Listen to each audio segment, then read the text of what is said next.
think last time I read the Constitution, the Congress is still supposed to be in charge of declaring war. And as far, unless I missed something, we have not declared war on Russia. But just this week, the Congress voted to give $40 billion to the Biden administration to continue a proxy war with NATO against Russia in Ukraine.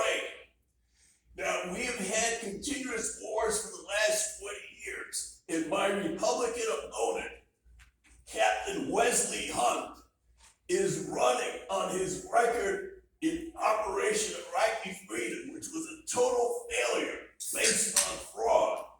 And he was the diplomatic liaison to Saudi Arabia, the country that financed and supplied the hijackers for September 11, which did kill 3,000 Americans on American soil.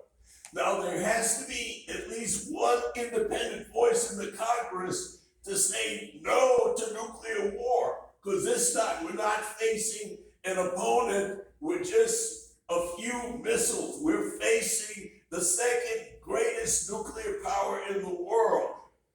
And the last thing that any nation needs is a useless war, especially a useless nuclear war. Now, there is an alternative. I have laid out the alternative. You have my card for my website. We can be building a new economy based on thermonuclear fusion. So we're facing a choice in about 6 months.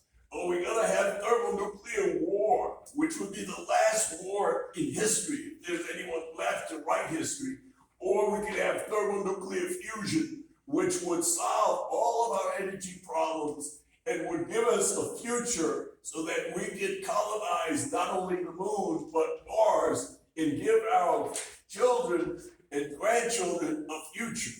Because now we're spending $40 billion on a useless war in Ukraine.